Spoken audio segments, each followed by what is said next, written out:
श्री स्वामी समर्थ. यंदा 6 ऑक्टोबरला सोमवारी कोजागिरी पौर्णिमा आहे. कोजागिरी पौर्णिमा ही अत्यंत खास मानली जाते. कोजागिरी पौर्णिमेच्या रात्री चंद्र हा पृथ्वीच्या अगदी जवळ असतो. या रात्री चंद्रातून निघणारी किरणे ही अमृतासारखी असतात. या दिवशी चंद्राच्या प्रकाशामध्ये दूध ठेवून ते ग्रहण केले जाते. त्याचप्रमाणे कोजागिरी पौर्णिमेच्या रात्री देवी लक्ष्मी पृथ्वीवरती येते अशी सुद्धा मान्यता आहे. या दिवशी विधीनुसार लक्ष्मीची पूजा केल्याने घरामध्ये नेहमी ऐश्वर्य आणि सुख नांदते. या दिवशी चंद्राच्या किरणामध्ये ठेवलेल्या दुधाचे किंवा खिरीचे सेवन केल्यास अनेक रोगांपासून मुक्ती मिळते. त्याचप्रमाणे हे दूध त्वचेच्या आजारासाठी सुद्धा लाभदायक असते. ज्यांना डोळ्यांचे आजार आहेत तर अशा व्यक्तींसाठी सुद्धा या दुधाचा फायदा होत असतो. कोजागिरी पौर्णिमेलाच कोजागिरी लक्ष्मीपूजन असे सुद्धा म्हणतात, कारण या दिवशी माता लक्ष्मी, इंद्रदेव, कुबेर यांची विधिवत पूजा केली तर निश्चितपणे आपल्याला शुभफळ प्राप्त होत असते. देवी लक्ष्मीचा हा दिवस मानला जातो. एकमेव असा हा दिवस आहे की जेव्हा चंद्र हा सर्व 16 कलांसह चमकतो. या दिवशी जो व्यक्ती उपवास करतो, त्याचप्रमाणे सर्व नियम पाळतो, त्या व्यक्तीच्या जीवनामध्ये आर्थिक समस्या राहत नाहीत. त्याचप्रमाणे त्या व्यक्तीला भौतिक लाभसुद्धा होत असतात. विविध मंदिरांमध्ये सुद्धा कोजागिरी पौर्णिमा ही मोठ्या उत्साहाने साजरी केली जाते. धर्मशास्त्रानुसार कोजागिरी पौर्णिमेच्या रात्री महालक्ष्मी पृथ्वीवरती भ्रमण करते आणि कोण जागे आहे हे पाहते आणि त्या व्यक्तीचे कल्याण करते. चंद्राच्या शीतल प्रकाशात आणि चांदण्यामध्ये मसालेदार दूध ठेवले जाते. त्यामध्ये चंद्राची किरणे पडतात आणि यानंतर हे दूध प्रसाद म्हणून घेतले जाते. या दिवशी सकाळी लवकर उठून स्नान करावे, देवी लक्ष्मी व विष्णूंची विधिवत पूजा करावी. त्याचप्रमाणे रात्री सुद्धा चंद्रोदय झाल्यानंतर चंद्राची पूजा करावी आणि यानंतर लक्ष्मीची, विष्णूंची, त्याचप्रमाणे इंद्रदेव, कुबेरांची सुद्धा पूजा करावी. तसेच लक्ष्मी मातेच्या मंत्राचा जप करावा, विष्णू सहस्रनामाचे पठण करावे. या दिवशी लक्ष्मी, कुबेर, इंद्र यांची पूजा केल्याने सुखसमृद्धीची प्राप्ती होत असते. आवर्जून आपल्याला माता लक्ष्मीला खिरीचा नैवेद्य दाखवायचा आहे.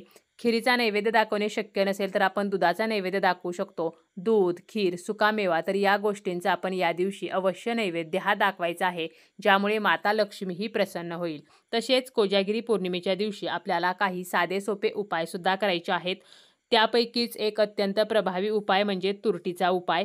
आर्थिक समस्येसाठी आपण हा उपाय करू शकतो. तुरटीचा रंग हा पांढरा आहे. त्याचप्रमाणे ज्योतिषशास्त्रामध्ये पांढरा रंग हा चंद्राशी संबंधित आहे. एका बादलीमध्ये पाणी घेऊन त्यामध्ये तुरटी टाकायची आहे आणि हे पाणी चंद्रप्रकाशामध्ये ठेवून दुसऱ्या दिवशी आपल्याला या पाण्याने स्नान करायचे आहे. यामुळे आजारपण नष्ट होते. त्याचप्रमाणे आपण कोजागिरी पौर्णिमेच्या रात्री पांढऱ्या कपड्यामध्ये तुरटी बांधून थोडा वेळ आपल्याला ही पुरचुंडी चंद्रप्रकाशामध्ये ठेवायची आहे आणि त्यानंतर ही पोटली किंवा पुरचुंडी आपल्या तिजोरीमध्ये ठेवायची आहे किंवा पर्स पॉकेटमध्ये ठेवायची आहे. यामुळे आपल्या आर्थिक समस्या नष्ट होत असतात. आपल्या घरामध्ये जर एखादी व्यक्ती आजारी असेल, सतत आजारी जर कोणी पडत असेल, तर आजारी व्यक्तीच्या खोलीमध्ये आपल्याला काय करायचं आहे, तर 10 मिनिटं अगोदर चंद्रप्रकाशामध्ये एका वाटीमध्ये तुरटी ठेवायची आहे आणि 10 ते 15 मिनिटानंतर जी व्यक्ती आजारी आहे तर त्या व्यक्तीच्या बेडजवळ किंवा त्या व्यक्तीच्या खोलीमध्ये आपल्याला ही तुरटीची वाटी ठेवायची आहे. यामुळे आजारपण नष्ट होत असते. त्याचप्रमाणे कोजागिरी पौर्णिमेच्या रात्री महालक्ष्मीची पूजा करून कमळगट्टा माळेने 108 वेळेला लक्ष्मी मंत्राचा जप करायचा आहे. कमळगट्ट्याची माळ नसेल तर आपण माता लक्ष्मीचा 108 वेळेला जप करायचा आहे किंवा यापेक्षा जास्त जपसुद्धा आपण करू शकतो. त्याचप्रमाणे या दिवशी श्री सुक्तम, कनकधारा स्तोत्र, विष्णू सहस्रनामाचे सुद्धा पठण करायचं आहे. कर्जातून सुटका होण्यासाठी कोजागिरी पौर्णिमेच्या रात्री अवश्य आपल्याला लक्ष्मीपूजन म्हणजेच माता लक्ष्मीची विधिवत पूजा करायची आहे. त्याचप्रमाणे कोजागिरीच्या रात्री थोडा वेळ आपल्याला चंद्राकडे पाहायचं आहे. यामुळे डोळ्यांची शक्ती वाढते. त्याचप्रमाणे 10 ते 15 मिनिटे आपण चंद्रप्रकाशामध्ये बसल्याने आपला चंद्रग्रह मजबूत होतो. त्याचप्रमाणे आपल्याला माता लक्ष्मीचे आशीर्वाद सुद्धा प्राप्त होत असतात. शास्त्रानुसार कोजागिरी पौर्णिमेची रात्र ही औषधी गुणयुक्त असते. या योगामध्ये ग्रहण करण्यात आलेल्या औषधांचा लाभ हा लवकर होतो. ज्या प्रकारे सूर्यप्रकाशाचा आपल्या आरोग्यावर प्रभाव पडतो, त्याचप्रमाणे कोजागिरी पौर्णिमेला चंद्राच्या प्रकाशामध्ये आपण जेव्हा बसतो तर त्यावेळेला आपल्याला आरोग्यदायी लाभ होत असतात. आपली त्वचा उजळते आणि मनाला सुद्धा शांती मिळते. आपल्या घरामध्ये चंद्रप्रकाश आला तर आपल्या घरातील कलह, नकारात्मकता नष्ट होत असते. तसेच कोजागिरी पौर्णिमेच्या सायंकाळी आपल्याला आपल्या मुख्य दरवाजामध्ये एक चौमुखी दिवा लावायचा आहे. 4 वातींचा दिवा लावायचा आहे. या दिव्याला हळदी, कुंकू, अक्षता, फूल अर्पण करायचं आहे आणि या दिव्यामध्ये आपल्याला 2 फूल असलेल्या लवंगा टाकायच्या आहेत. त्याचप्रमाणे तुळशी मातेजवळ सुद्धा आपल्याला तुपाचा एक दिवा लावायचा आहे आणि या दिव्यामध्ये सुद्धा आपल्याला 2 फूल असलेल्या लवंगा टाकायच्या आहेत. आपल्या घरामध्ये आपल्याला या दिवशी 9 लवंगा ज्या आहेत तर त्या कापरासोबत जाळायच्या आहेत. यामुळे घरातील जी नकारात्मकता आहे तर ती नष्ट होत असते. असे काही साधे सोपे उपाय जरी आपण कोजागिरी पौर्णिमेला केले तरीसुद्धा निश्चितपणे आपल्याला शुभफळ प्राप्त होत असते.